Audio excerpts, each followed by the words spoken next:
persiapan skripsi part 2. Tadi mental sudah ya. Kemudian yang kedua, menentukan topik, judul, dan metode yang sesuai. Kenapa sesuai? Karena ini yang nulis kan personal ya. Jadi penelitinya kan orangnya beda-beda. Jadi sesuai dengan keinginan kalian, sesuai dengan keinginan si peneliti kayak gitu. Topik, judul saya rasa teman-teman sudah buat. Nah, ini bagi yang belum buat, ini gimana ya? Kan kemarin kan saya juga sudah memberikan waktu cukup lama, kalau nggak salah 3 minggu untuk membuat judul. Tapi ya gitu namanya, orang kan beda-beda. Ya ada yang tertib, ada yang enggak. Sudah dikasih tahu tapi ya nggak segera ngumpulkan ya. Kan kemarin saya juga sudah, ya sudahlah. Saya say goodbye untuk teman-teman yang belum mengumpulkan judul. Jadi sekarang ngerjakan yang bab 1. Kemarin kan saya sudah bilang kayak gitu. Jadi kalau ada yang mau mengumpulkan judul lagi ya tunggu dulu. Saya selesaikan dulu karena untuk teman-teman yang sudah mengumpulkan bab 1 kan harus dicek satu persatu kayak gitu.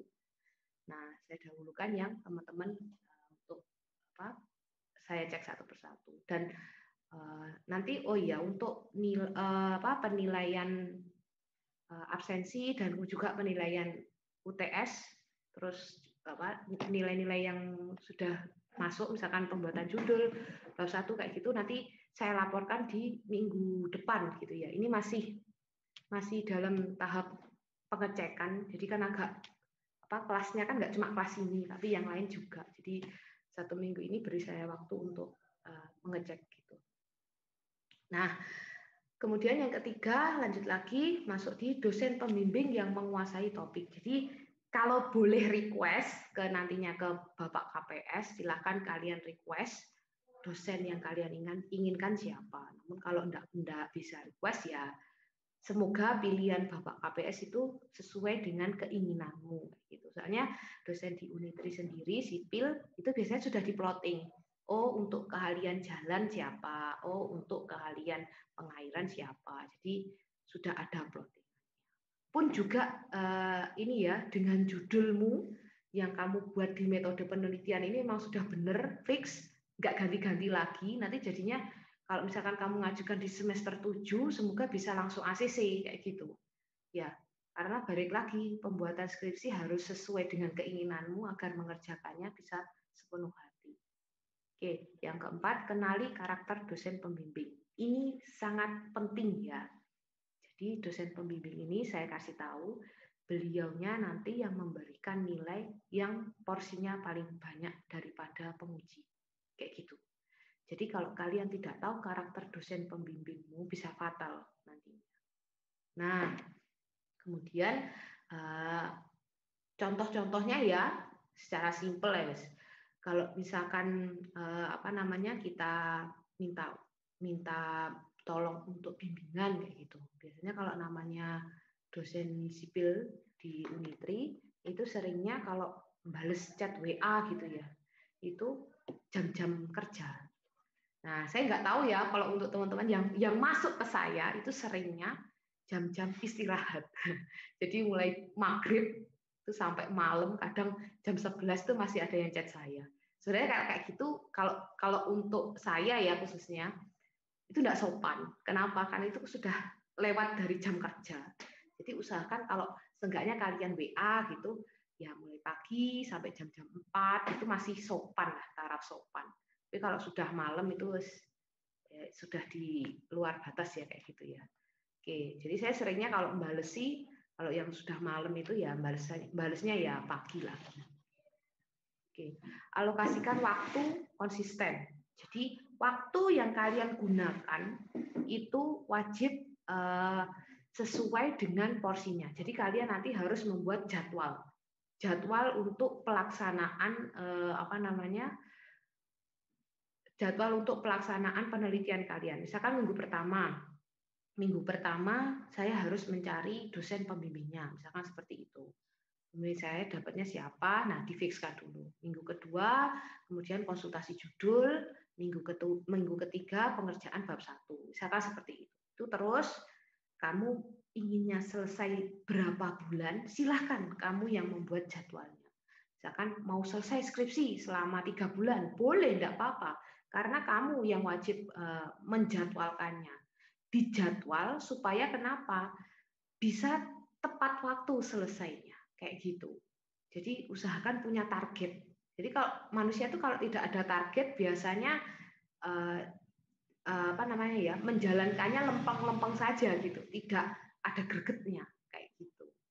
Nah, target waktu biasanya juga menyesuaikan dengan pengumpulan yang sudah ditentukan dari pihak universitas gitu. Jadi jangan lupa teman-teman untuk melihat target waktu pengumpulannya. Jadi kalian saat membuat jadwal bisa menyesuaikan.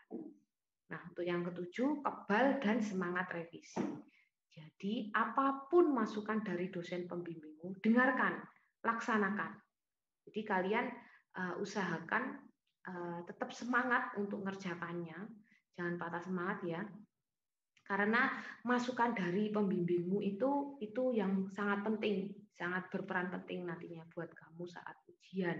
Kan kalau ujian nanti ketambahan sama pengujian kayak gitu. Jadi keseharianmu yang tahu itu pembimbingmu. Jadi usahakan apa masukan dari pembimbing ditambahkan.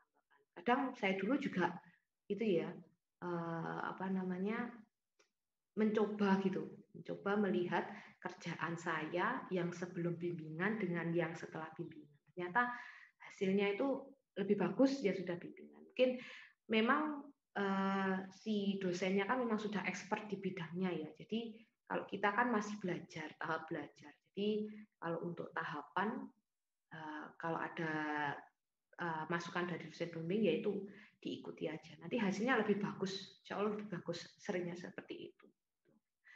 Nah, teman senasib seperjuangan. Nah, ini penting ini teman senasib seperjuangan. Usahakan kalian cari teman yang pembimbing satunya sama atau pembimbing duanya sama. Jadi biar bisa tanya-tanya. Kalau misalkan topiknya juga sama, wah itu tambah lebih bagus. Jadi pembimbing yang sama, topiknya sama, jadi kita bisa tanya-tanya gitu ke apa namanya teman kita tersebut. Jadi lebih enak gitu ya. Apa namanya biar lebih semangat kita kerjakannya. Tuh, soalnya saya dulu juga kayak gitu. Kalau nggak ada temen yang ngajak, pasti males aja di kos aja kayak gitu. Males ke kampus. Kalau saya dulu lebih prefer punya temen yang sebimbingan. Jadi mesti diajak. Ayo ke kampus kita asistensi. Aduh punya aku belum, pokoknya harus jadi biasanya kayak gitu. Besok harus jadi. Jadi kita jadi ada semangat gitu kalau untuk ngerjakan. Jadi lebih prefer punya teman seperjuangan agar kerjaan kita cepat selesai. Soalnya juga selain itu ya, nanti pas ujian biasanya kita juga dibantu sama teman kita itu. Jadi teman-teman kita yang nyiapin jajan dan seterusnya, kita fokus ke kerjaan kita. Nyiapin PowerPoint dan seterusnya. Itu fokusnya kita. Kalau untuk jajan dan seterusnya biasanya teman-teman kita itu. Apa ya namanya? Tim pom-pom ya. Apa ya? Tim penyemangat itulah. Gitu. Oke, selanjutnya. Nah, ini yang mental tadi ya. Jadi harus semangat, optimis, pantang menyerah, konsisten dan tangguh. Kalau kita ketemu namanya skripsi gitu biar cepat selesai. Nah, ini terkait topik, judul, dan metode yang sesuai. Ini ilustrasinya ya, jadi cukup cintaku saja yang ditolak, jangan judul skripsiku. Oke, yang pertama novelty, keterbaruan. Kan di awal juga saya sudah memberi kisi-kisi bahwasanya sebuah judul harus baru, new, tidak ada yang menyamai. Terus kemudian apakah topik memungkinkan untuk diteliti? Nah, makanya saya juga mengkaitkan dengan variabel-variabel yang peneliti terdahulu sudah ada. Jadi nanti kalian sebagai peneliti baru tinggal menggabung-gabungkan dari variabel peneliti sebelumnya. Jadi biar agar lebih enak ya, lebih mudah. Soalnya masih levelnya masih sarjana, jadi belum bisa menemukan, tapi melaksanakan dengan mix and match variabel yang peneliti terdahulu kayak gitu. Itu lebih mudah nantinya untuk belajar. Jadi kalau saya dulu levelnya sarjana itu ya belajar sama dengan kalian. Namun nanti kalau sudah masuk di magister atau doktoral atau malah profesor itu kan wajib bukan level untuk melanjutkan penelitian, tapi usahakan menemukan satu hal yang baru, bisa seperti itu. Nah, kemudian apakah sumber datanya akan mudah didapat? Nah, ini juga perlu diperhitungkan. Jadi tidak hanya mengambil suatu variabel, tapi kita juga memperhitungkan datanya. Datanya bisa nggak kita ambil? Selanjutnya, apakah dalam pengambilan data membutuhkan dana dan waktu yang lebih? Di awal juga sudah saya singgung-singgung di materi sebelumnya bahwasanya satu peneliti itu wajib yang dilihat adalah budget yang pertama, kemudian waktu dan tenaga. Jadi nanti kalau misalkan sebar kuesioner gitu ya, mau melihat analisis penumpang kendaraan umum kayak gitu, itu kan mau nggak mau sebar kuesioner. Kalau kalian sendiri yang sebar kuesioner, apa bisa? Tidak bisa. Jadi harus dilihat tenaganya juga, bantuan dari teman-teman kayak apa. Nah, kemudian yang terakhir adalah metode yang tepat. Jadi, rancangan penelitian dan jenis penelitiannya wajib ditentukan agar nanti kalian saat menentukan diagram alir pelaksanaan itu tidak salah kaprah ya, kayak gitu. Jadi di awal nanti bab 3 harus mengungkapkan rancangan penelitian dan jenis penelitian. Bukan langsung ke diagram alir penelitian, bukan. Usahakan wajib di rancangan penelitian dan jenis penelitian.